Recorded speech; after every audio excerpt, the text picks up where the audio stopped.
Is it visible now, sir? Is Yes. it visible now? Oh, okay. Yes. Go ahead. Dr. Madhavilata Kari is a professor at the Indian Institute of Science, Bangalore. Currently, she is the chair of the Center for Sustainable Technologies at IISc. She obtained her PhD degree from the Indian Institute of Technology, Madras. Her areas of specializations include geosynthetics, earthquake, geotechnical engineering, and rock engineering. She has published more than 150 technical papers in international and national journals and conferences. Professor Madhavilata is a geotechnical consultant for the world's highest railway bridge being constructed in Jammu, Kashmir, India.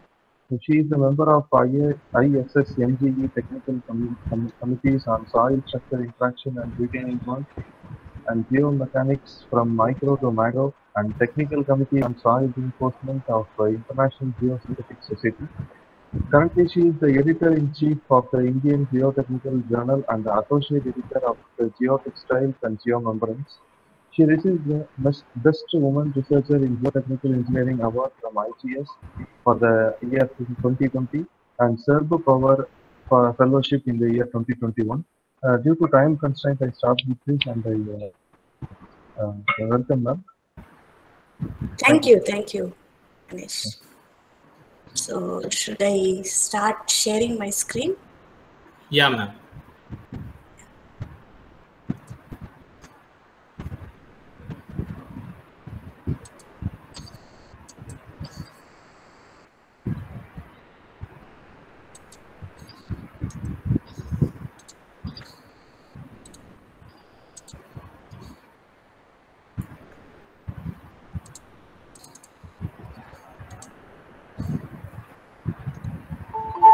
Do you see my screen? Yes, ma'am. Just let me go to the first slide. Do you see? Yes, ma'am. Okay. Good afternoon, everyone. I am Professor Madhavi from Indian Institute of Science. Very glad to be in this Atal program of Sri Vidyaniketan College. It gives me immense pleasure because of two reasons. One is Atal is a very focused program to improve learning and training of people in academia and practice. And second thing is because of Professor Ishwar Reddy. I know him like for so many years since he just started his career or even before when he was a student. And many times he asked me to give a presentation to his college and never it was materialized. And I'm very glad that at least in this context I can oblige and give a presentation. And welcome you all to this program. And today I am going to talk on a very broad topic, which is sustainability innovations of IISc and societal transformation. I just took over as the chair of Center for Sustainable Technologies last month. So I'm still like learning ABCDs of sustainability, like many of you maybe. And but I am just trying to, in this presentation, I'm trying to give you a gist of what is happening in IISc, what I am like seeing around, and how it is helping the societal transformation. So my presentation will have basically two, it can be two parts. First part, I will talk about my research, because of course I am an academician and researcher. Without talking about my work, no presentation can be complete. So I will talk about my work, and which is related to sustainable geotechnics. And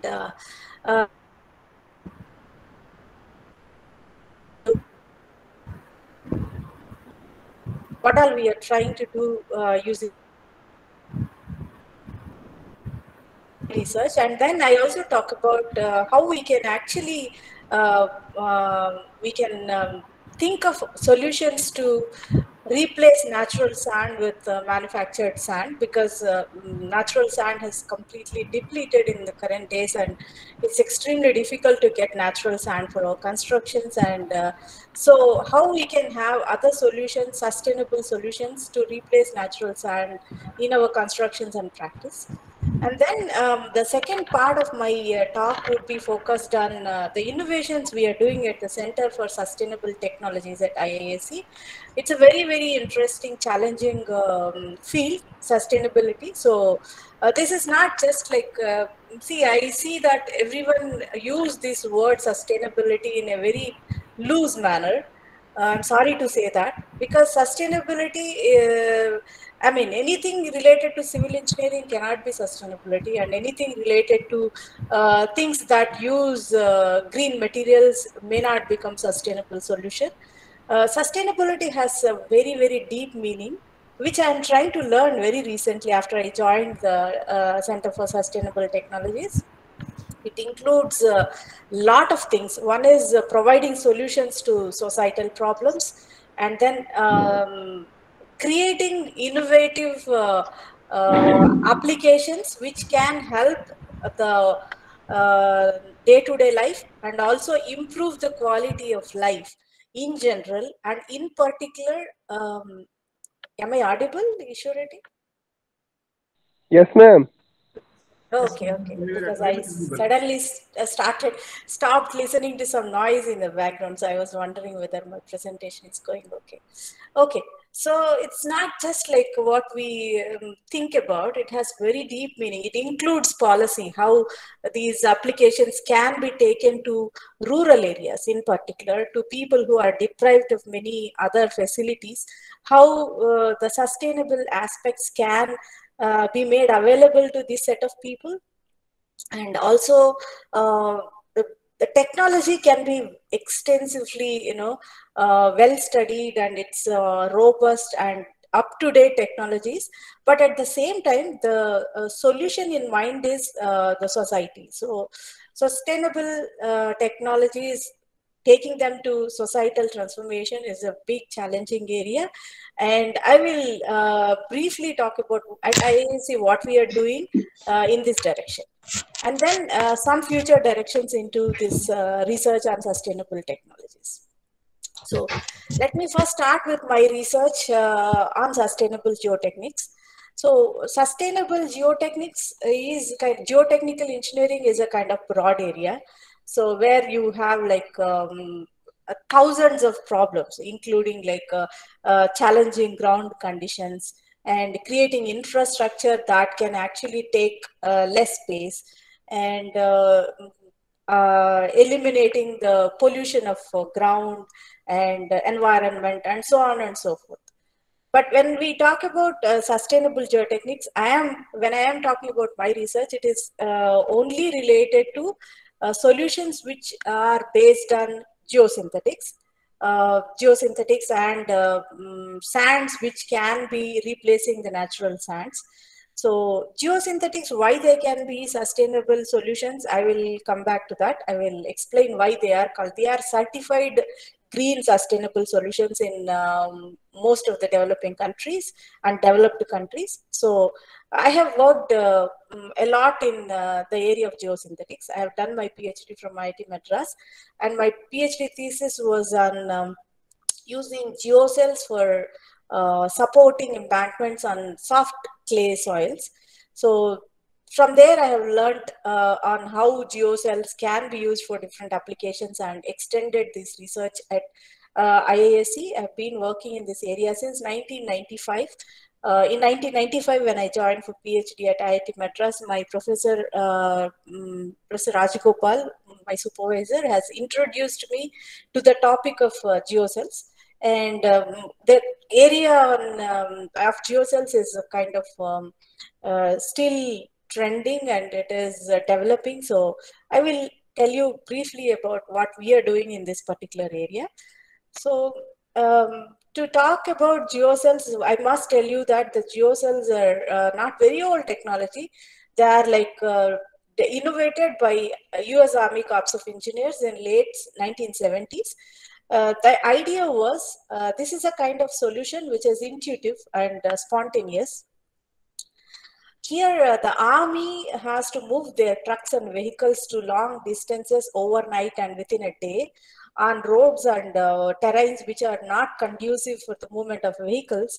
So because these vehicles are very heavy and the ground can be soft and yielding, so it was very difficult to carry these trucks, move these trucks from place to place. So US Army Corps of Engineers have come up with this solution that if you can provide a kind of a mat kind of a structure and fill it with soil, that can act like a solid load distributing mat foundation for the vehicles. So the idea here is not creating something new in the ground, but it is using the same ground, local ground, and providing a cover to it so that it can actually have enhanced load carrying capacities. So initially they used this paper and aluminum to make these cells. So why they made these cells are very interesting. If you see what they are trying to do is to the right side of the slide, you are seeing a person filling the cells. This is kind of a grid-like a structure made with paper. And into that, the soil, the local soil is poured and it is getting compacted. So here, why over the years, this shape of the geocells has transformed from grid to triangle to square to, and it ended up with a shape. The present shape of geocells is a honeycomb. The reason for why honeycomb is found to be more economical and more effective in providing load carrying support can be related to the conjuncture, mathematical conjuncture on the shape honeycomb, which was proven in 1999. It states that this is the best, honeycomb is the best shape to have the least perimeter to store maximum volume. So in this is used by honey bees, because they want to store a lot of honey into pockets without putting too much wax around. So the same bio-inspired technology is taken by engineers to create these polymeric geocells. Earlier it was like I told you, they are made with paper and aluminum, and slowly people started using polymers because they are cheaper. So you can also carry them from place to place without much hassle, and this is the reason for their shape, honeycomb. This is currently what we are using in the field. So the idea of having a geocell to reinforce the soils, the basic technique is you are trying to put it as an inclusion so that the load carrying capacity of soil improves. Not only the load carrying capacity, but the instant load carrying capacity increases, which means that once you place these geocells and fill with soil, you can immediately run a truck over that, which is not possible in any other kind of ground improvement technique. You need to wait for the, for example, you take preloading or stone columns or sand columns or any other type of ground improvement technique. There is a kind of construction time and waiting time for the consolidation to be complete, or because most of the times these geocells are placed over very soft soils where your soil has excessive compressibility. So the moment you keep anything on it and run the truck over it, there is this tendency of the soil to compress a lot, and that will damage the road. But the advantage of having geocells is these provide a kind of structural strength. The strength is not only related to the strength of geocell and the strength of the soil which is filling the geocell, but the strength is related to the overall geometric configuration of this honeycomb shape, which is providing all-round confinement to the soil, so that together they act like a very stiff mat or beam, because this is called beam effect in geocells, and you can immediately run very heavy load onto these geocells. And these geocells come in collapsed form like this, like what you are seeing, the green shaped, and they are expanded on the field, so that you see this honeycomb shaped cell opened up. And in the current days, we also have textured geocells. If you see very closely, These geocells walls have a texture so that the interface friction between soil and the material, wall material, increases tremendously because of this texture. And also it has holes. You can see that these holes are meant for providing drainage, so that if water enters the cell, it doesn't mobilize pore water pressures and cause loss in effective stress. Instead, these holes help in easy passage of water in and out of the geocell, so that the effective stress reduction doesn't happen in the overall cell structure. This is the basic mechanism. And to go into the mechanics of what happens, why the strength is improved. So this is the picture taken from my PhD thesis. Here, I am showing you how the strength improvement happens in a geocell reinforced soil. Every time a geotechnical engineer tries to explain strength, automatically, first thing he or she will draw will be a Mohr circle. Similarly, I'm showing you through Mohr circles how the strength of an unreinforced soil. See, for example, a Mohr circle, for people who are not familiar with geotechnical engineering, even any mechanics person will know like what is a Mohr circle. It's a kind of representation between shear stress versus normal stress.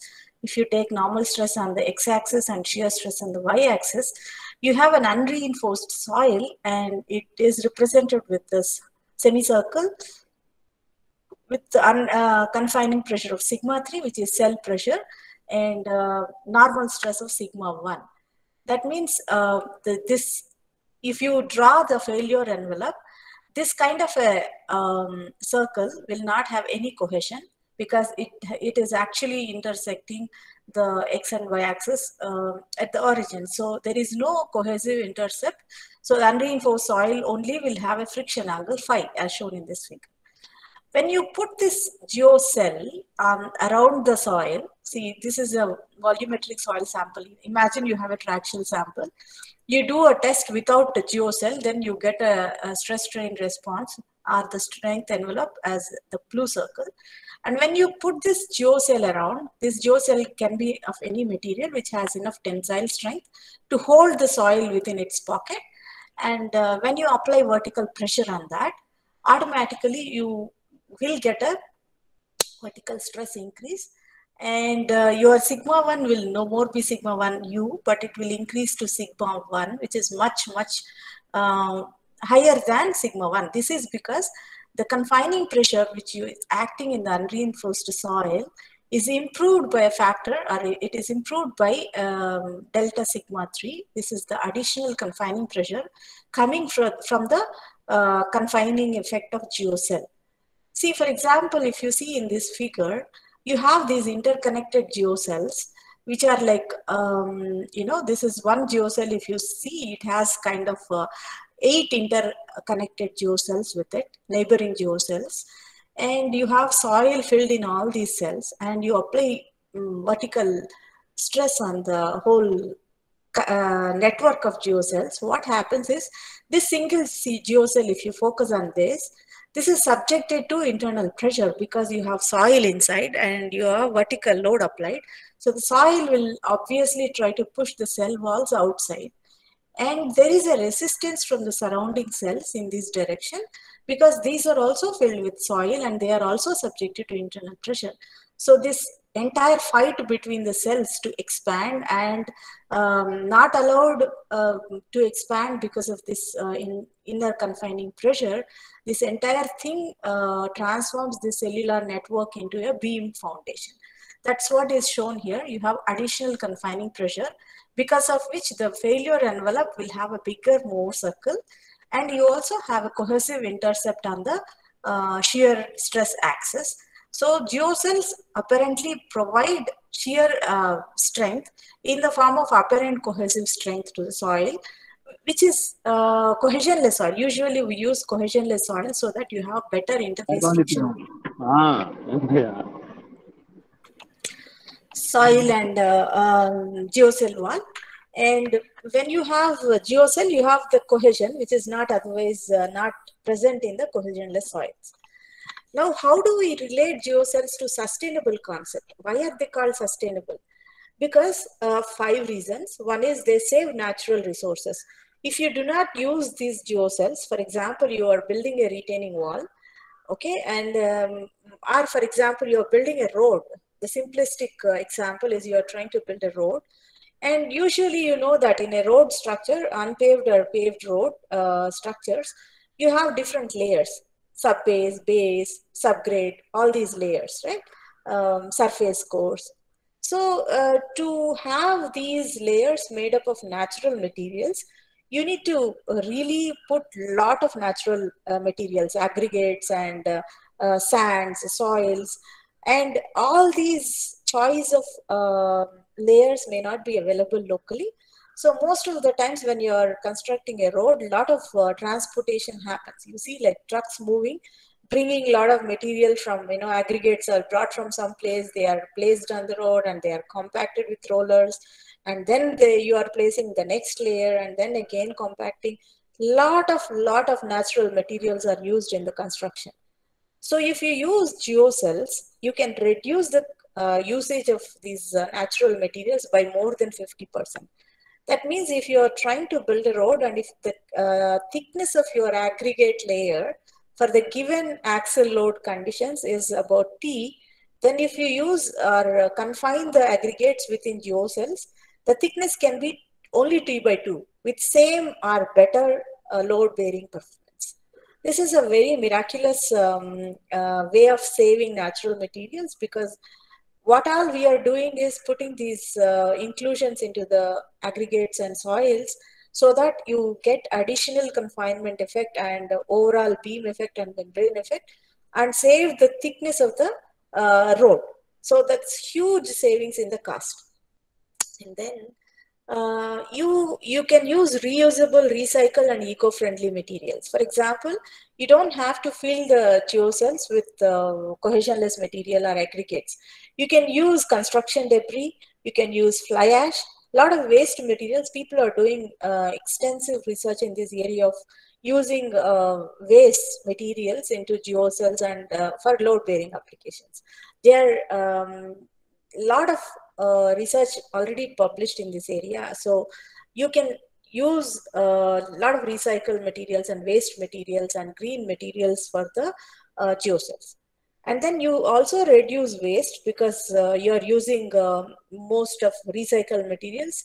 Waste reduction happens, and carbon footprint automatically reduces because you are stopping the transportation of materials, you are stopping mining, and you are stopping a lot of aggregate making, quarrying, all that, and then pollution is minimized.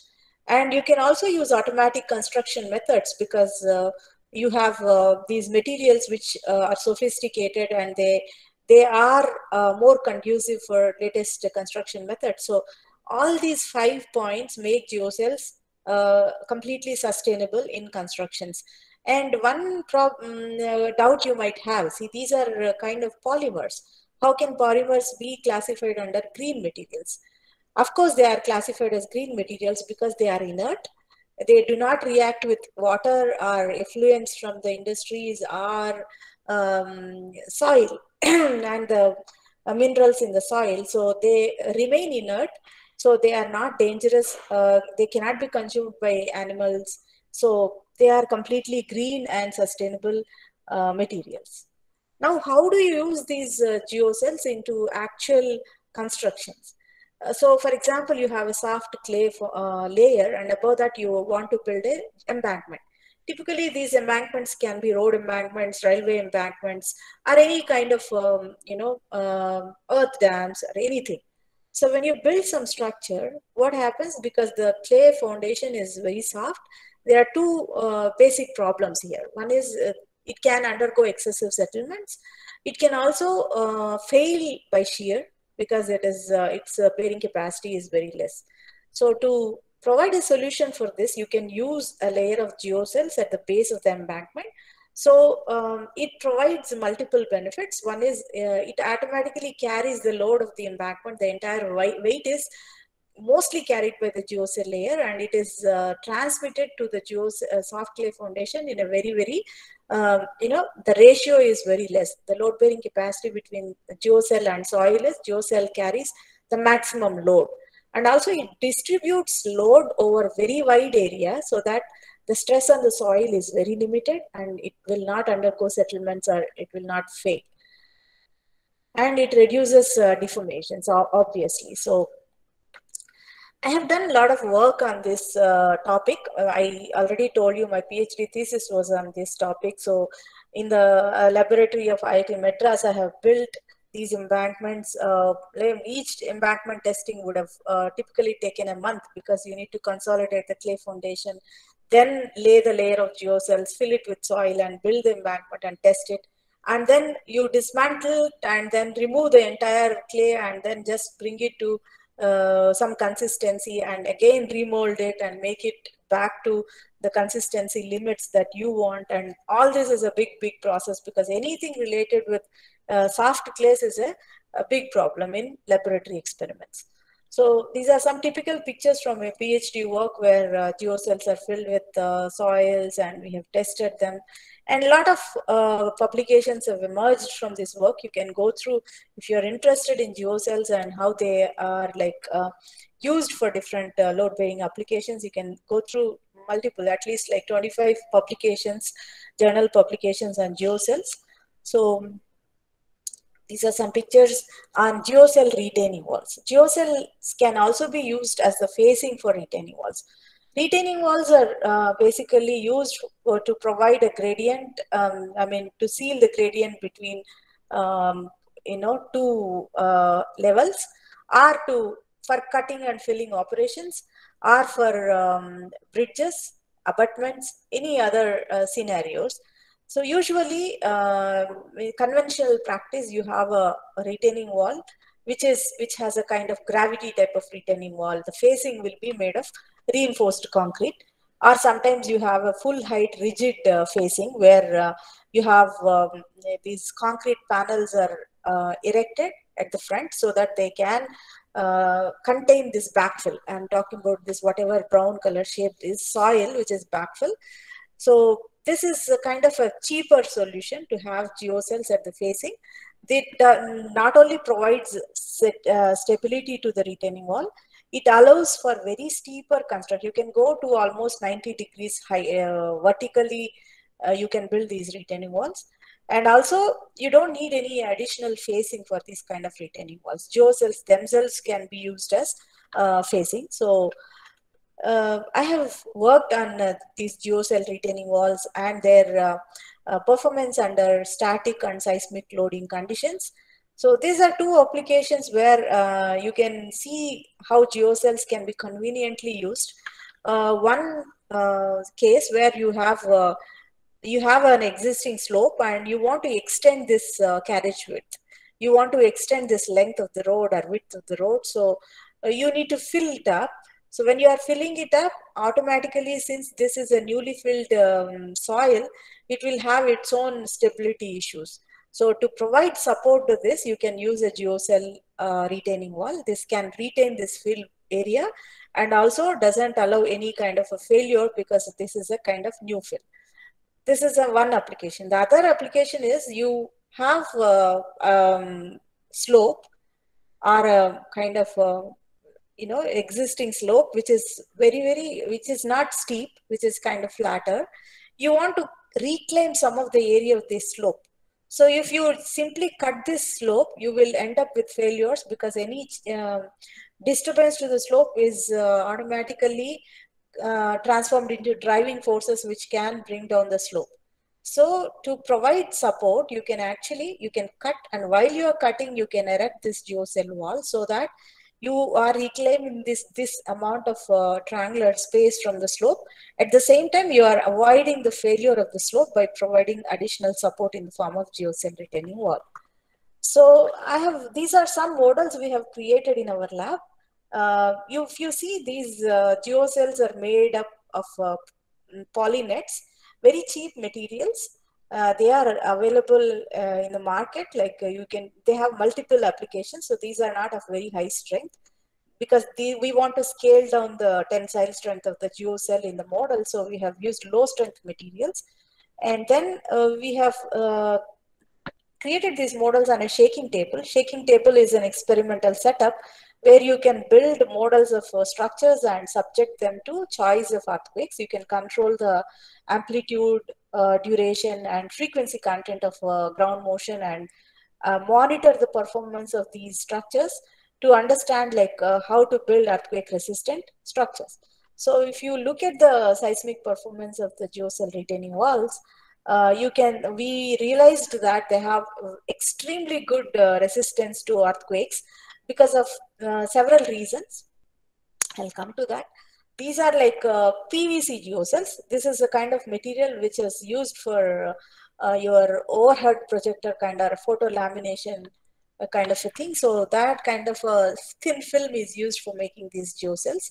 Even with that very low strength material, we could actually build a retaining wall of almost 700 millimeter height and keep it safe under heavy earthquake conditions, almost equivalent to 8 magnitude earthquake also. This geocell wall was very stable without any failure.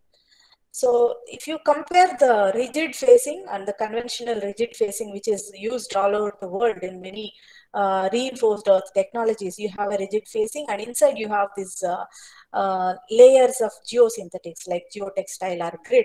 This is a common technology adopted in most of the countries, including Japan, India, and USA, France. So compared to that, if we see the geocell facing, you can see that under earthquake conditions, if I see how with the height of the retaining wall, the rigid faced wall displaced more than the geocell faced wall. You can see that there's a huge change. If the rigid faced wall displaced by 15 mm, the geocell wall displaced by only 5 mm. So there is like 1/3 of displacement only it has undergone. So this is a very innovative system which can actually work very good under static and seismic conditions. And if you look at the road applications of geocells, this is what I was talking about. So as soon as you lay a layer of geocells, laying geocells is very easy. They come in collapsed form. You can expand it on the field and fill it with the soil. And as soon as you fill it with soil, you can run a heavy duty truck on that. The strength improvement or load bearing capacity improvement is as shown here. What happens is there are these downward stresses and there is this upward resistance. And you have this kind of lateral stresses which are restricted because of the all-round confinement effect of geocells. If you do not have these geocells, imagine that you only have 2 layers of geotextile or geogrid, which we generally do in roads. So in that case, there is no barrier in between. So the soil between 2 layers of reinforcement is always like free to move in all directions. There is no confinement. So its ability to withstand or provide lateral resistance will be very, very less. Whereas in this case, you have like so many cell walls between these 2 layers of whatever we are seeing, basal and top geo textile layers. You have all these walls which are coming into picture. One way they are actually providing this, see, if you consider each wall, it has both sides, its surface is in touch with soil. You have additional interface friction generated at each of these cell walls. And also between 2 cell walls, the soil is under the state of extreme compression, confinement. So it actually counteracts the lateral stresses which are happening due to the expansion of soil. So this is how the membrane and beam action happen in geocells. And see, we have done some lot of plate load tests, cyclic plate load test and static plate load test in our lab to see how geocell reinforcement can improve the resilience, cyclic load resistance of the soils. You can see that with different types of geosynthetics and you compare with geocells, the amount of reinforcement you use in case of geocells is less, but still it becomes very good in terms of cyclic load resistance, because it actually, its benefit is not because of the material alone. Its benefit is also because of the cell configuration, its geometry and configuration, and the way in which it holds the soil in its pockets. So this is one, this is a kind of test which shows you how resilient a geocell reinforced or geocell confined soil is to cyclic loads. In our lab, we have the country's biggest cyclic traxial test setup. This is, here you can test a sample of 300 millimeter diameter and 600 millimeter height. It is very big. It's a GDS make system. And here we can test these railway aggregates or road aggregates reinforced with geocells and geogrids or whatever, and then see their performance under cyclic loads. So we could actually see that a geocell reinforced soil doesn't undergo any bulging because there's a complete confinement. Whereas if you have just reinforced soil with layers, in between each layer you have a kind of necking which is happening. Whereas in geocell reinforced soil, you will not see any deformation. Lateral deformation is absolutely zero. And we have actually done this and experimented these field tests also to show how resilient are these geocells for load-bearing applications and vehicular movement. We have taken a stretch in Indian Institute of Science campus, and we have built a very, we have created a very soft road conditions. We have mixed a lot of soil with the native ground and then made it extremely soft. On top of it, we have provided this geocell layer and filled it with local soil and ran vehicle on this setup for like 100, 200, 300 load cycles. And so many load cycles, what is the performance of this road? And we have measured the deformations of the road and compared it. The performances of unreinforced and different types of reinforced and geocell reinforced roads in terms of their load bearing capacity, in terms of the number of cycles they can sustain before failure, and also the ruts which are formed on the roads when we run these vehicles on the soft soil. So you can see the comparisons, and very clearly we can see that geocell layer, though the amount of reinforcement we used was less, it was very, very good in providing enough support to the soil. It could sustain more number of load cycles. And this is the response, pressure response of soil below the wheel loads. If you see and compare the pressure bulbs, in a unreinforced road section, the load is distributed, or the vertical depth of pressure bulb is H and width is W. Whereas in case of geocell reinforced road section, the vertical depth up to which the pressure bulb extends is only a part of H. It is not even, it is much, much less than, it is not even half of H. And its width is very high. It is almost 2 to 2.5 times the width of the pressure bulb in unreinforced soil.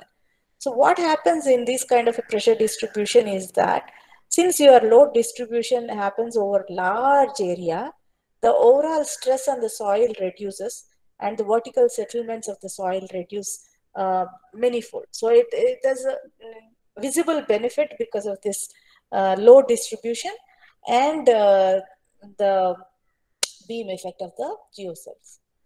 Now this is actually taken to the field, to the societal benefit. In many areas, many rural areas, these geocell reinforced roads are built. In India, in fact, geocells took very long time to enter courts. When I did my PhD, the term geocell is very, very rare thing to hear. Because that is almost like 25 years back I'm talking about. And there's only one professor in IIT Bombay, Professor Mandal, has done a little bit of work on geocells. But the first comprehensive PhD thesis on geocells was published in 2000. That was my PhD thesis. And from that time, after that, things changed very quickly. Now IRC code talks about geocells. There are a lot of case studies in India where geocells are being proactively used. So this is one such case study in Belgaum in Karnataka. So if you see the initial road condition, it has ruts, broken condition. And Strata Web Geocell, Strata is the company based in Hyderabad. They have provided geocells, and you can see that how the road is being laid and traffic started moving soon after construction. And one important aspect of geocell reinforcement is that it is definitely costlier compared to other reinforcing techniques like geotextiles and grids, because you are actually bringing geocells which are ultrasonically welded, and their thickness in the lateral direction is high. And also they have these textured porous features. So they are like kind of expensive for the same stretch. But if you see the maintenance cost, your initial investment is nothing. Or like if you see any road, like if you rehabilitate with traditional ground improvement techniques or traditional, layered geosynthetic techniques, their lifetime will be very short. I mean, within 2 years, again, you need to do the repairs. Whereas if you once do the geocell reinforcement and build the road, it is almost maintenance free for the coming 5 years. It's been proved through several case studies across the country, including in hilly terrains like Sikkim and Tripura. There's another case study in Karnataka. It's a place called Hangal. You can see that the road is, the situation of the road in monsoon period, and it needed a repair, and the solution was using geocells and filling with soils, and then how it is actually transformed into something very, very, the road is very good, maintenance free for a long time. And this is one ambitious study we have taken up, myself and my colleague, Professor Shivkumar Babu. We had a DST project in which we have implemented these technologies, sustainable geocell and geosynthetic technologies, to rural roads in Mysore, where we have taken actual stretches of roads in rural areas where there are buses going and vehicles moving, cattle, tractors and everything. And we have provided these geosynthetics and geocells, you can see that, and also these bamboo grids. These are kind of materials, natural materials. You can see that these are also used as reinforcement. And this is geocell and this is a geogrid. We have actually conducted this study for like 2-3 years.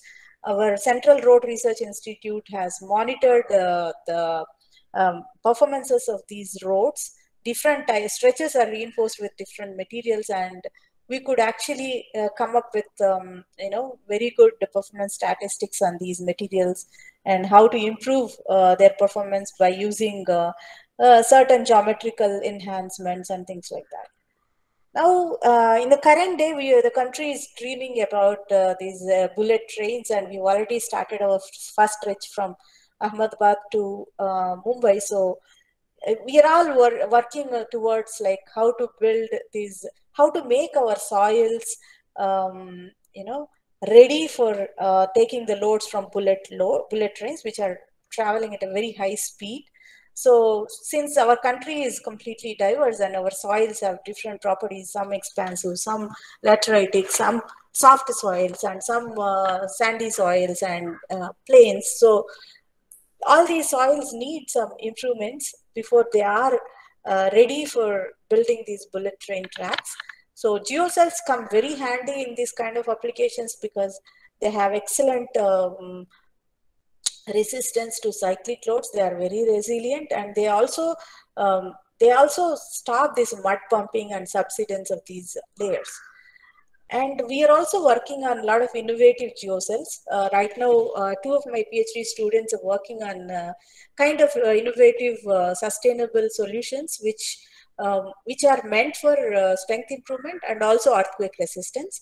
For example, we are using coir to see like how liquefaction resistance of soil can be improved by putting coir inclusions into it.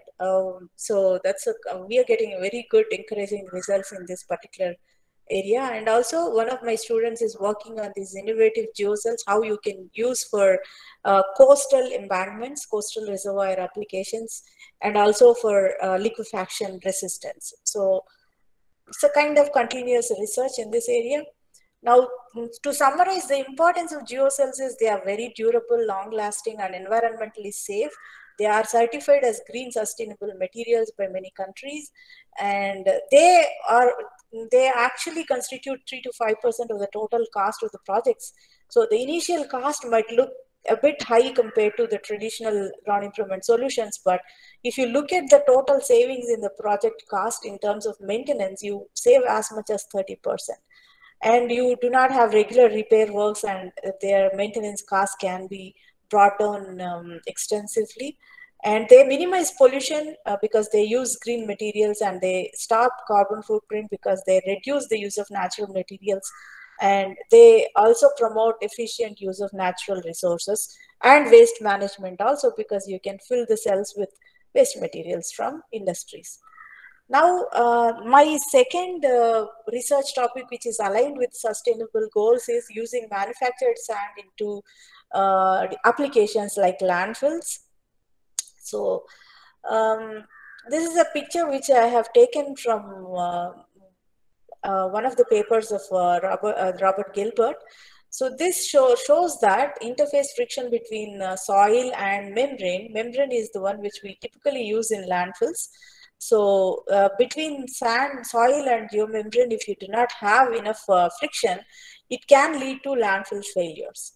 With that, that is a very important factor which governs the stability of landfills.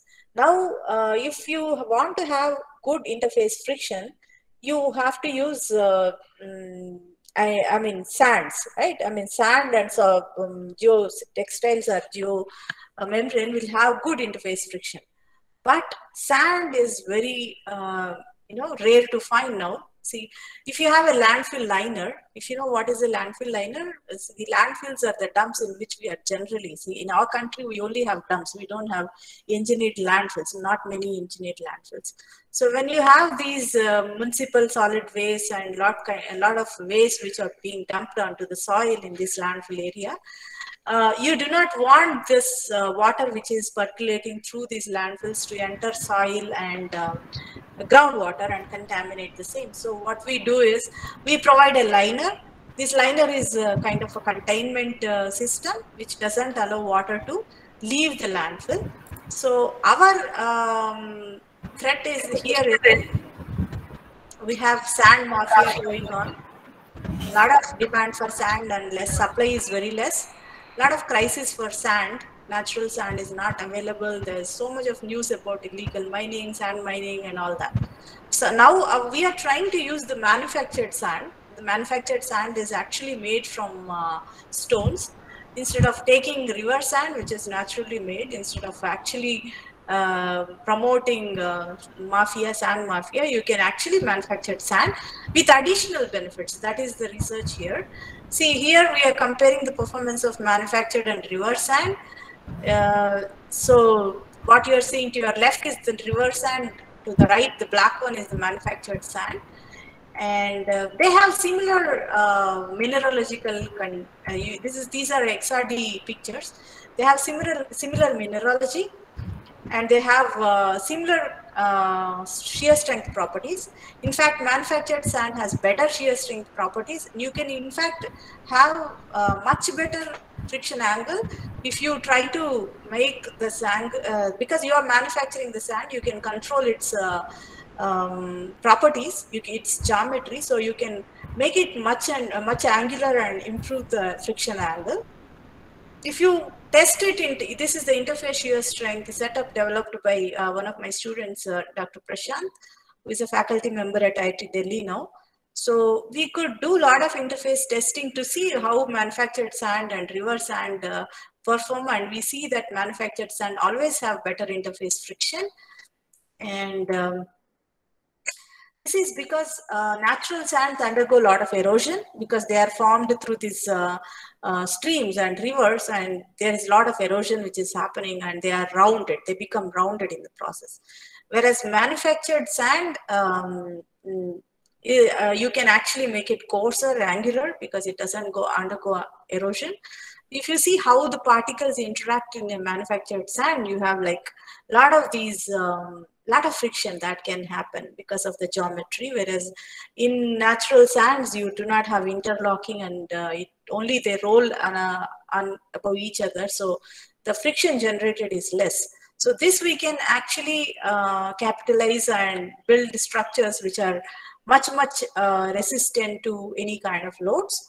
So I'm not going into all this. This is kind of see, this is how we have characterized the particle shape, so that the natural sands have kind of rounded shape, and manufactured sands have kind of angular and sub-rounded shapes. We have used advanced digital imaging techniques, and also we have used this surface roughness studies also performed after the natural sand and manufactured sand interacted with different types of geosynthetic materials. This is a 3D optical profilometer which we have in our Nanosciences Center. And we used this. You can see this manufactured sand, its surface profile, how it looks and how it is different from the river sand. It has peaks and valleys which give it more roughness, so it provides more interface friction. And once it rubs and shears against a geosynthetic material and you analyze it, it's for the surface roughness, you can see that the manufactured sand provides more surface roughness, so it gives more interface friction. And once you have these geosynthetic clay liners are the liners which we provide below any landfill or as a cover soil, above the cover soil. It consists of 2 layers of geotextile. In between you have bentonite. Bentonite is a very low permeable material, and because of that it can actually provide very, I mean it stops percolation of water through this geosynthetic clay liner. And see, you can see that when you have river sand interacting with the geosynthetic clay liner, or manufactured sand interacting with the geosynthetic clay liner, the performance will be different. Because in a liner, say for example, I showed you very first when I'm talking about liners, I showed you a picture. I want to just go back to that. See here, in a landfill, you can use this geosynthetic clay liners in 2 areas, 2 locations. One is completely below the landfill.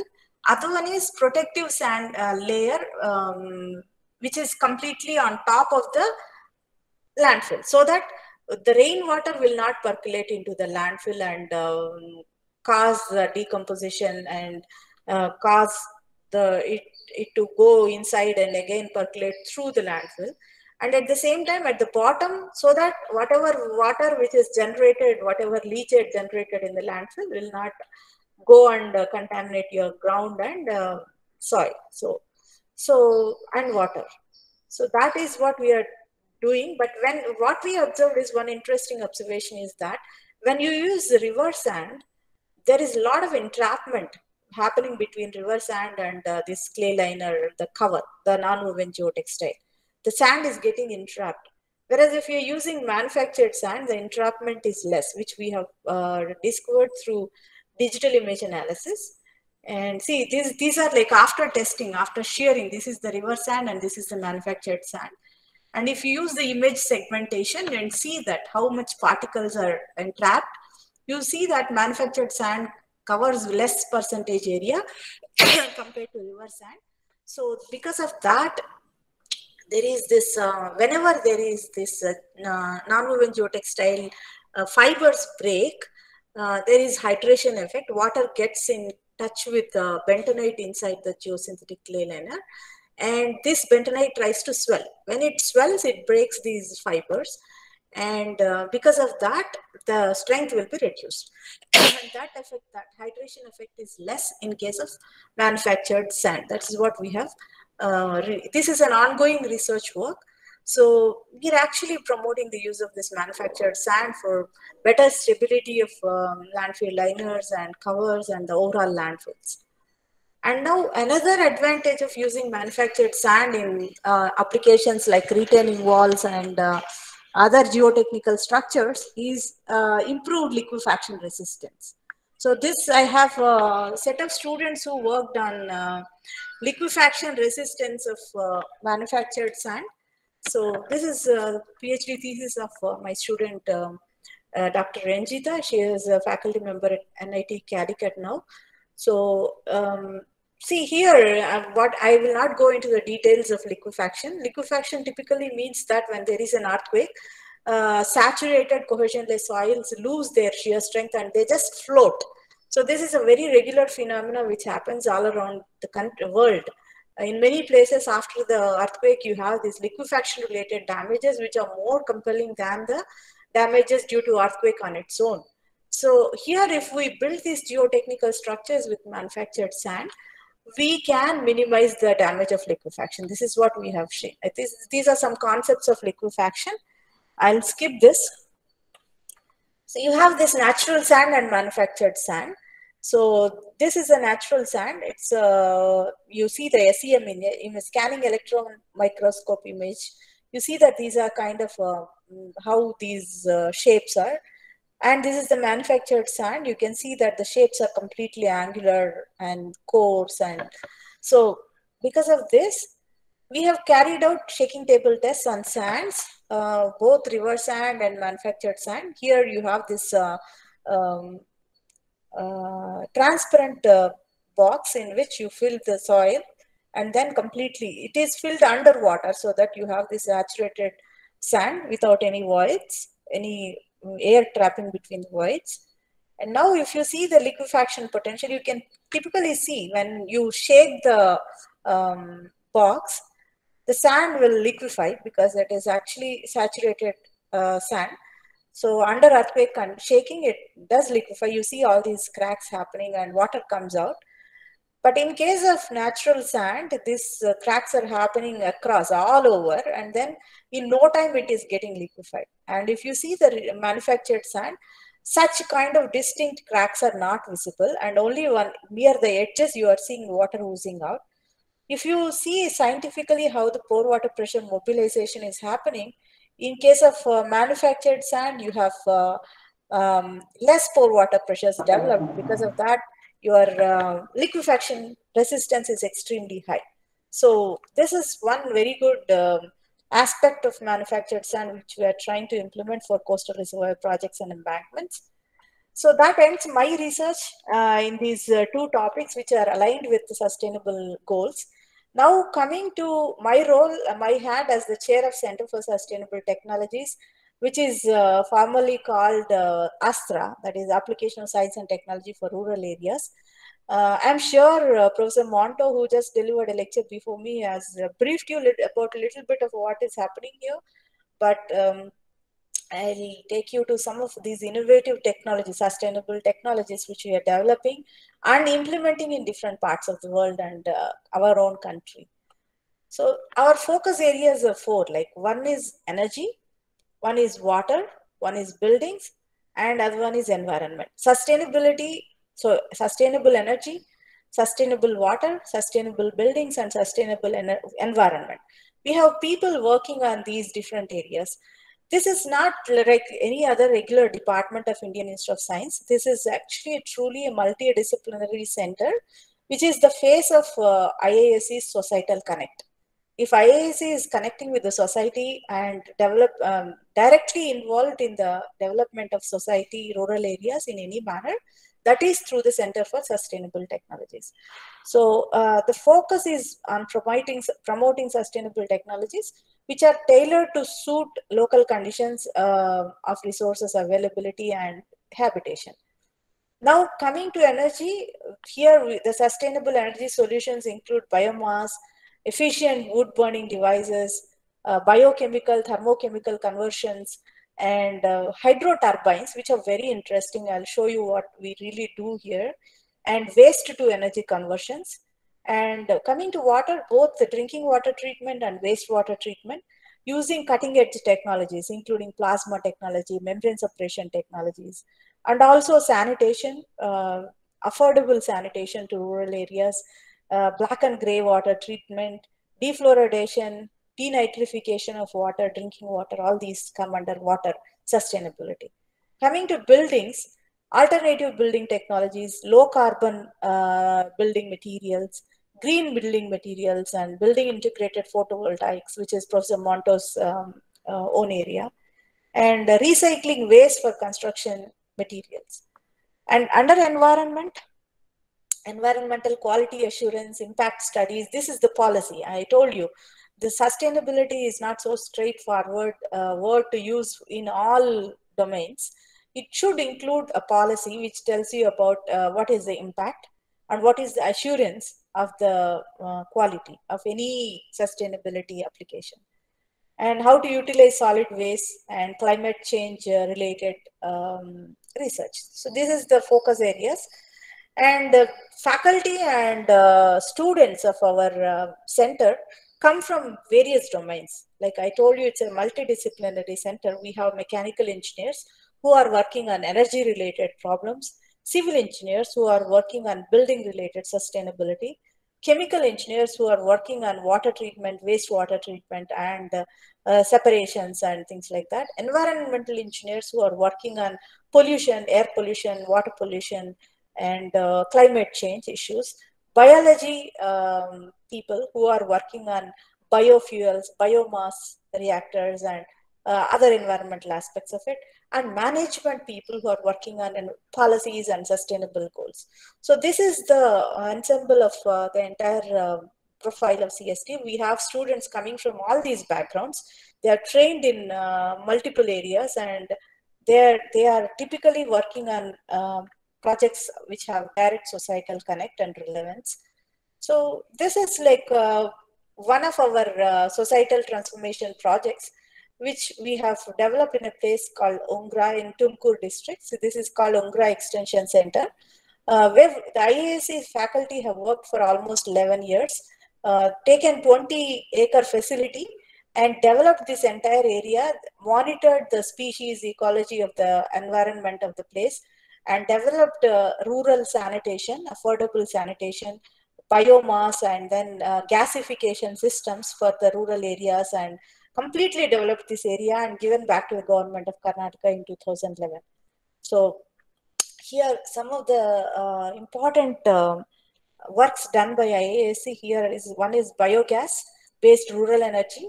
You can see these are like the countries are the world's, actually this is the world's very first successful rural bioenergy program, which is initiated by IASC in 1980s. And these are the huge biomass energy development systems. People use animal waste and food waste, kitchen waste to develop energy and use that energy for complete lighting of houses, street lighting, and drinking water pumps, and also small scale village industries. So this is a kind of a comprehensive project which has the goals of developing rural areas into energy hubs. So this is the bioenergy system developed in a Pura village very close to Ungra. About 55 households are benefited through this biogas system here. And also in Sugenahalli village, which is in Karnataka, another 65 households are benefited. These are like developed completely by our professors who stayed there and implemented the thing. And you can see in places like Hosahalli and Hanumantanagar, Tumkur districts, complete domestic street lighting and irrigation also. One complete village was irrigated using biomass energy. And then village industries, here you can see that a flour mill is running through the bio energy. And there is this 20 kilowatts biomass gasifier, which is developed here in this rural area. So, and the next initiative towards societal transformation is, so you must be seeing that in most of the rural villages, all the households use chulhas, which are like wood burning devices. And there's a lot of smoke which is coming out of this, and it has potential health hazards. Unknowingly, a lot of women are directly exposed to this heat and smoke which is coming out of these wood burning devices, and their health is adversely affected. So to transform this, IASC has developed a fuel efficient wood burning device. This is the hard work of people named Professor Somnath, and also Ravindranath. There are several people, at least 3-4 people who are involved in this. And this, what you are seeing here is a fuel efficient wood burning device. Advantage here is you can efficiently use the fuel. It doesn't, with the same amount of wood, you can cook a lot of food, extra amount of food. And also it doesn't emit any smoke. There's no smoke coming out of it, no heat coming out of it. You can treat this as any of your gas stoves. The health hazards are completely avoided in this. So different types of customized these wood burning devices were developed with the help of Karnataka Science and Technology Development Center, which is housed inside IISc. That and Center for Sustainable Technologies work together to develop these customized chulhas. This is called Astra Chulha. Astra Ole is its patented name.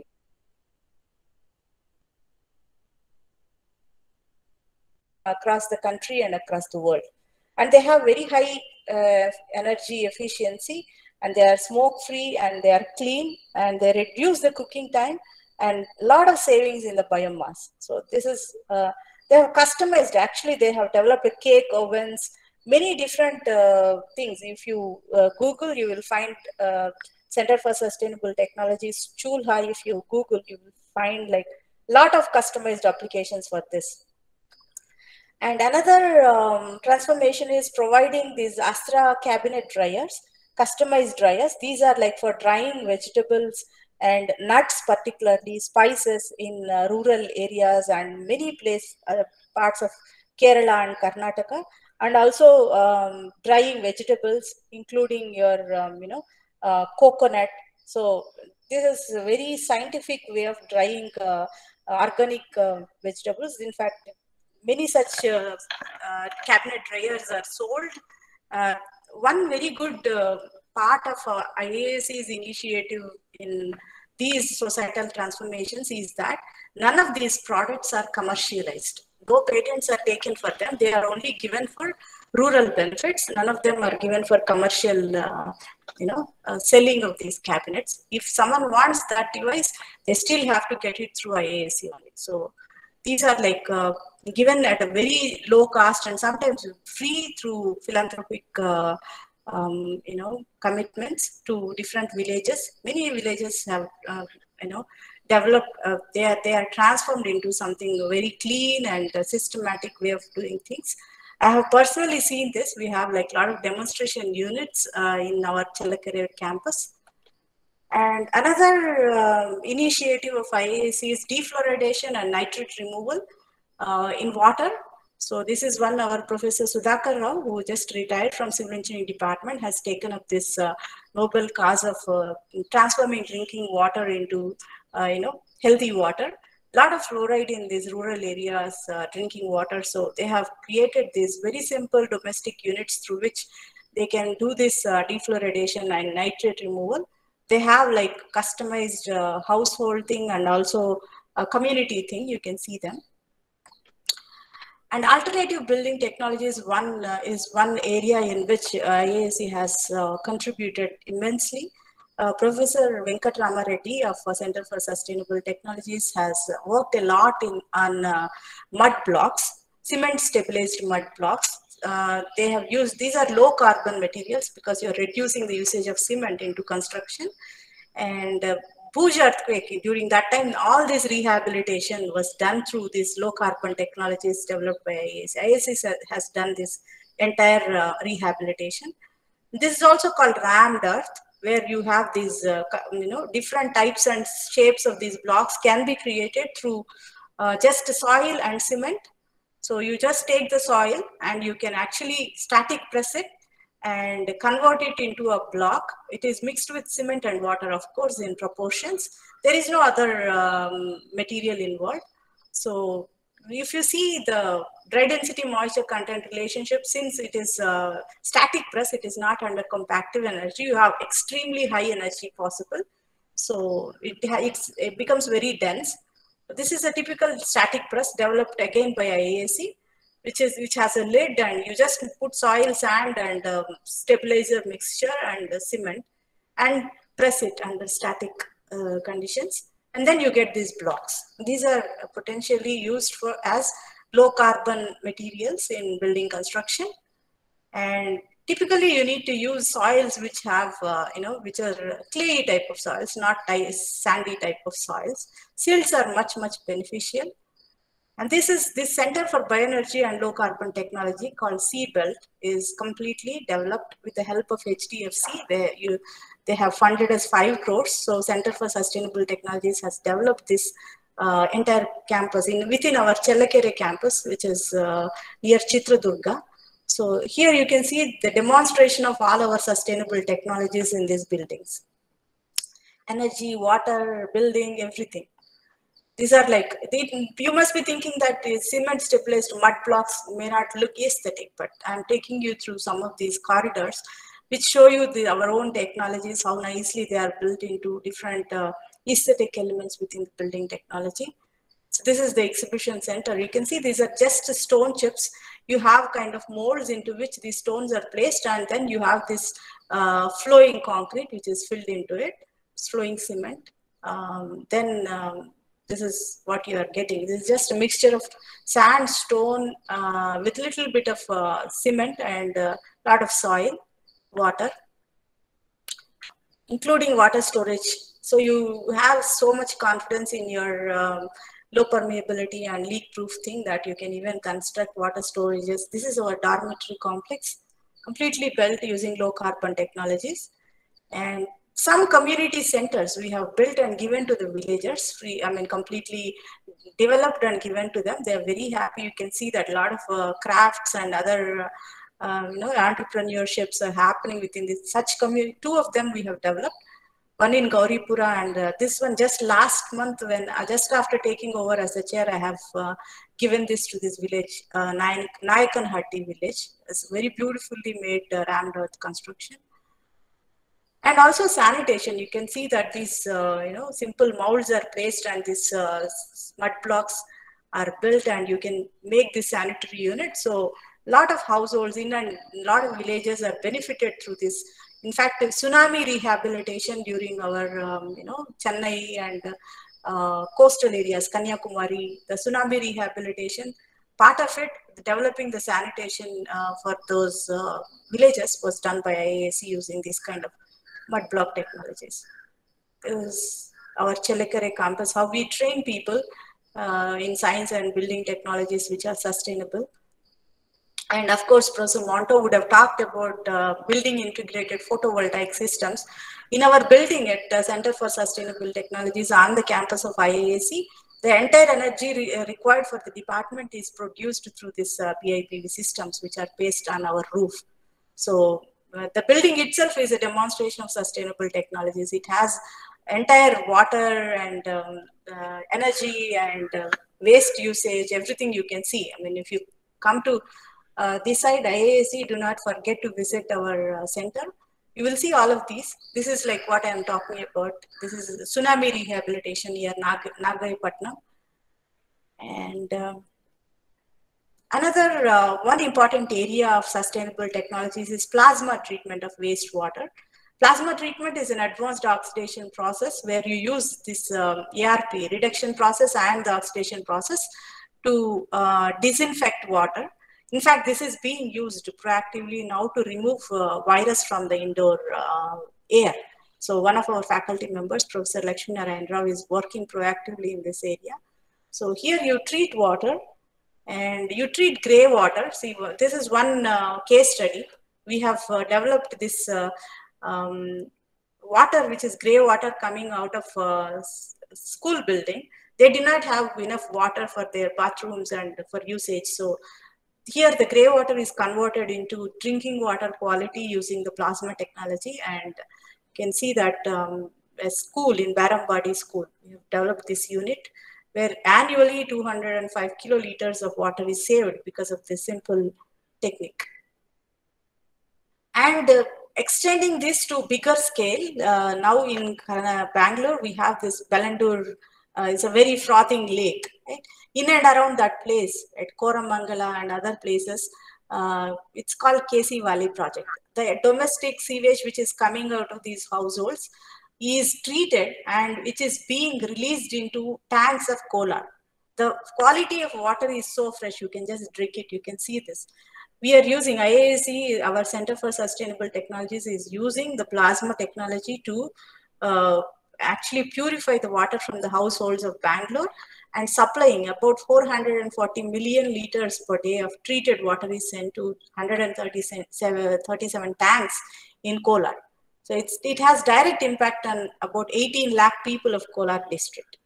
So you can even Google about this KC Valley project. You will read a lot of news articles about how it is developing this entire Kolar region, this technique, simple technique.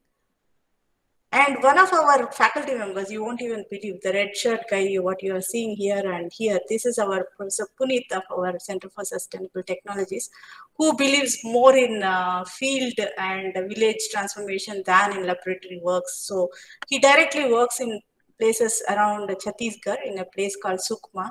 This picture what I am showing is just taken 2 weeks back.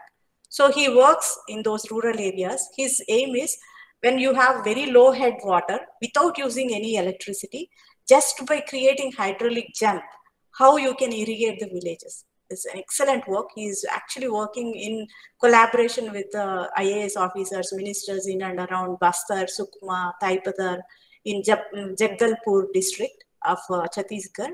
So he goes there, lives for 2 weeks and works on these rams and pumps, creates these hydraulic. He's trained in Germany, actually. His PhD is from Germany.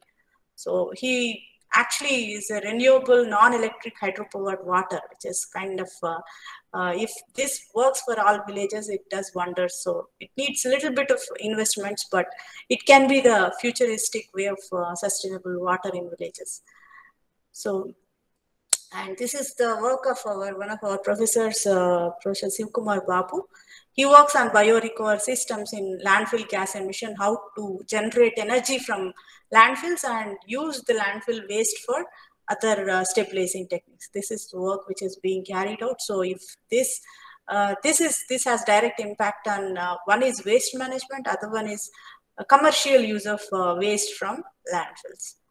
So these are the technologies, our technologies, how they are spread in India, different places, and in across the world also. So I will just spend 1 minute on our futuristic advancements in these areas. One is we have developed a SUS-PANI lab. It's actually SUS-PANI, Sustainable PANI. There is one Professor Srinivasan Ramaswamy who joined 2 years back. He's working on recovering nutrients from the wastewater. So if this clicks, actually we can convert our wastewater into a nutritious water to our agricultural development and cultivation. So this is one trending area in our center. The next one is one of our very recent addition, Professor Yagneseni. She's from MIT. She just joined a year back. She's working on membrane technologies. Membrane separation technology is the latest technology for water treatment. Instead of using high energy efficient, high energy involved techniques, energy intensive techniques, high carbon footprint methods for water treatment, you can actually use simple membrane based solvent recovery systems to treat the waters and again use the solvents for different other applications. Another recent work which is added to the sustainable technologies is of Dr. Sauradeep Gupta, who joined just last month. He is from National University, Singapore. One very interesting aspect which is undergoing under his supervision is that take mining waste, construction demolition waste, and convert them to mesoporous carbon-based air filters. You convert these, you replace your curtains with these kind of mesoporous, you 3D print these systems from the waste. Take waste, use the waste to 3D print the mesoporous air filters and cover your windows and doors with these systems so that the indoor air quality becomes completely pure. It can filter dust by 85%, and you can also use such systems to recreate the sea tiles so that you can preserve the biodiversity. So these are some exciting things happening at our center. Thank you so much. Sorry, I didn't leave much time for interactions. No, thank you very much, madam.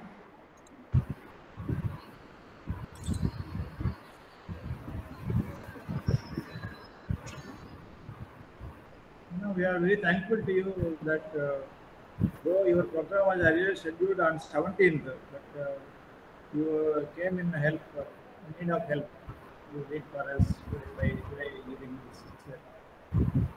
Thank you. If any of you have questions, you can email me at my email address madhvi@iasc.ac.in. So I would be. I'm very sorry that I have some other meetings scheduled actually that already started. I hope this is fine. Ishwariti. Thank you, ma'am. Thank you very much, ma'am. Yeah. So is there any possibility to collaborate with Center for Sustainability, ma'am? We are running one minor course. We will talk about it. Yeah, ma'am. Yeah, ma'am. Okay. Thank you, ma'am. Thank you so much. Thanks for patient hearing, everyone. Bye-bye. Bye, ma'am.